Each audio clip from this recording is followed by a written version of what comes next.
I mean, if you wonder why American society is so divided, I mean, divided in so many ways. It isn't just that the divides are deep, it's that the divides are so many. Black and white, race against race, advocates of this issue against opponents of this issue, even men against women and women against men. There isn't a single category within that society that doesn't have some corresponding nemesis. It's just divide and conquer, playing out domestically. And Democrats and Republicans is just another one of these divisions, because the country has been conquered by corporate economic imperialists. Look, I don't care who you vote for in November, because power doesn't care who you vote for in November. I've said it before. If you imagine that unelected power of the private sector is going to entrust the public with deciding how things are going to be run and who's going to run things, then you're living in a fantasy. It's absurd. America has subverted, sabotaged, and strangled democracies all around the world. They've been interfering with, tampering with, rigging elections across the globe for decades, from Haiti to Honduras, from Italy to Iran, from Syria to South Africa. They've toppled governments, assassinated elected officials, fixed elections, bribed and bullied and bulldozed democracies on every continent for a century. They don't think that any population in any country in the world can be trusted to elect leaders who will safeguard the interests of the American elite. So what makes you think that they're going to trust you with that power?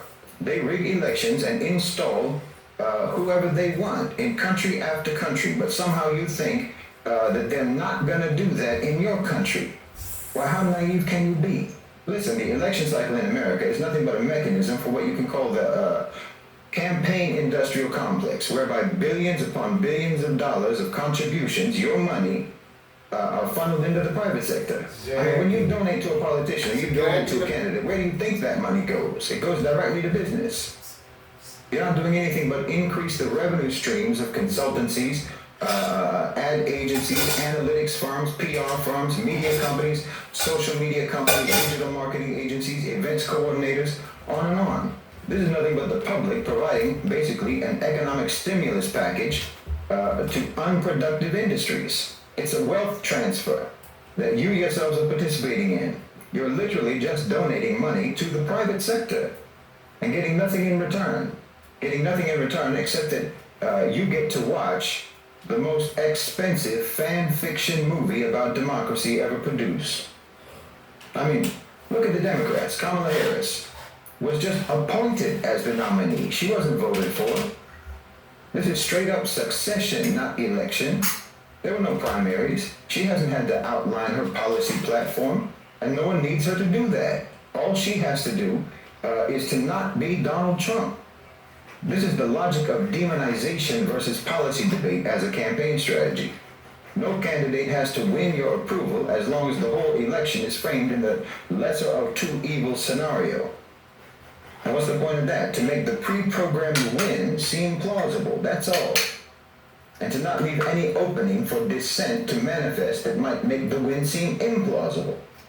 Because, for instance, if voters actually have demands of this candidate or that candidate, and the candidate fails to address those demands, then it could cast doubt upon their eventual victory.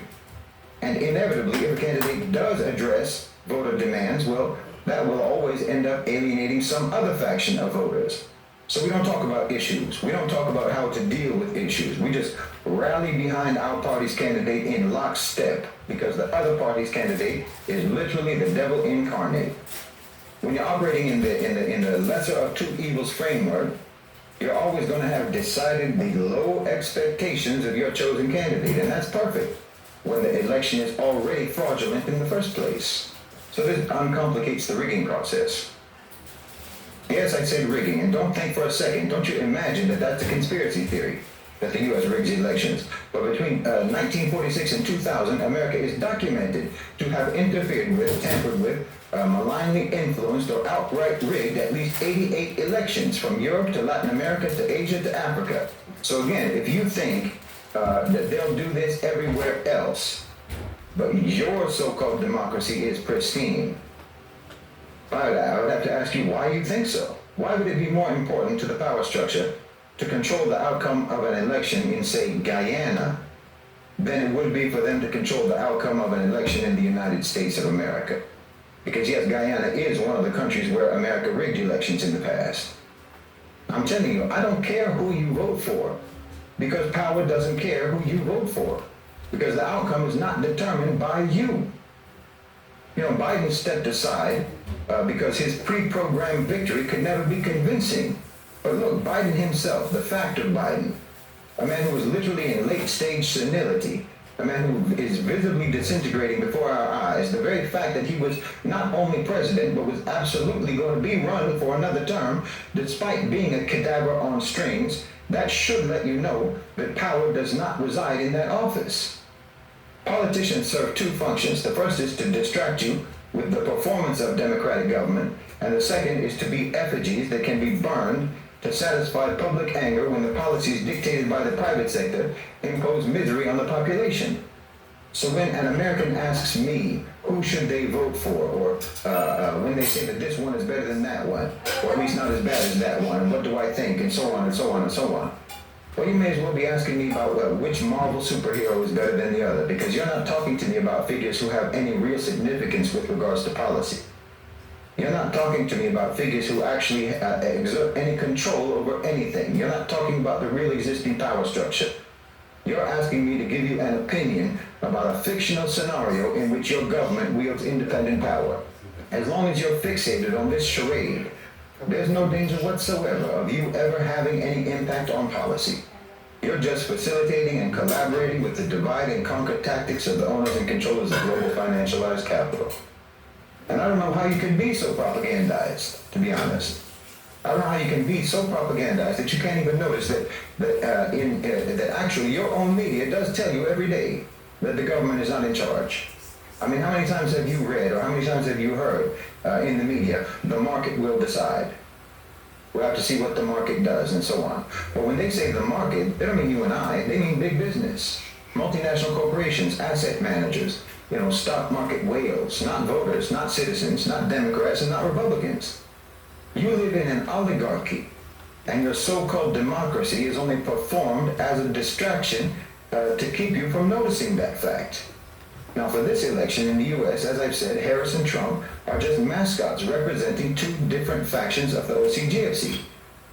It's going to be just like what happened in Venezuela.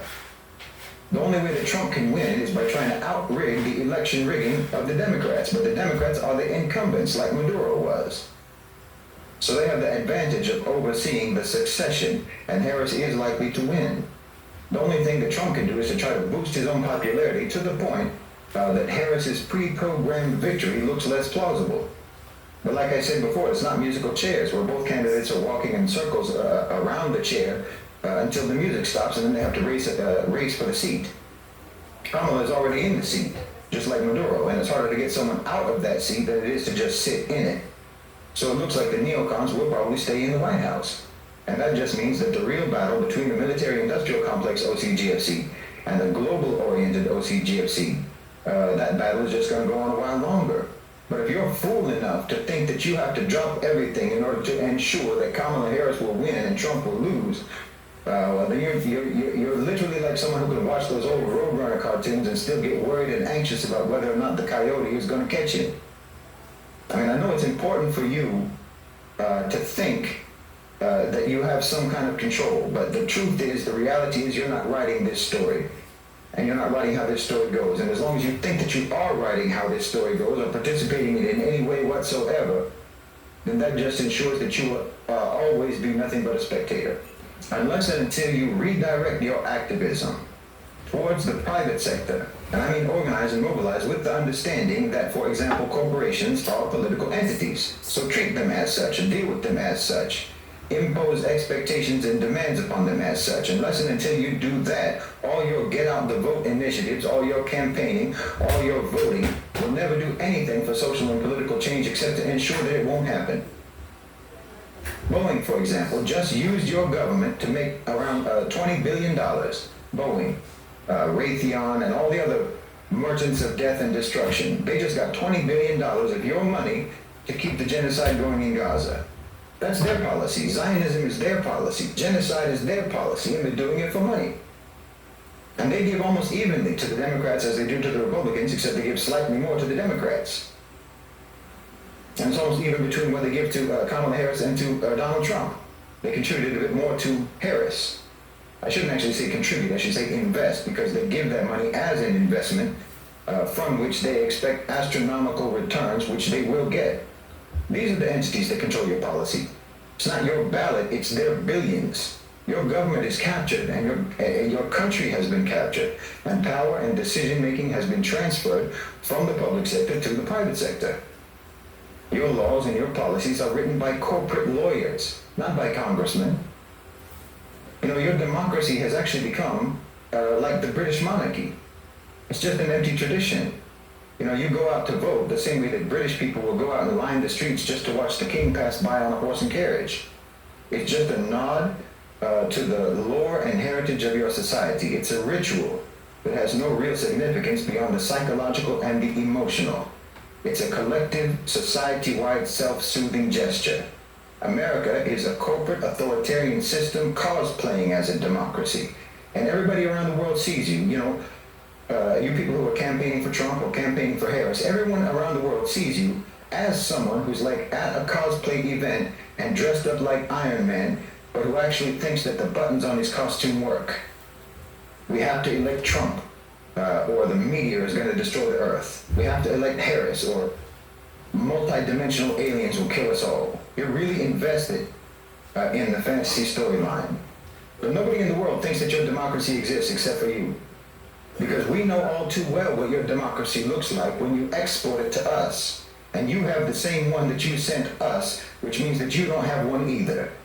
Look, you are not constituents of politicians, you're constituents of companies, and you need to organize yourselves along these lines. Democratize private sector power. At some point, your activism and your strategy has to actually be informed by the real existing power dynamics in your society, not just by the official version of the power structure that they taught you in civics class. Until you do that, I'm telling you that the harder you work for this party or the harder you work for that party, well, you're doing nothing but fortify and reinforce your own disenfranchisement and your own irrelevance.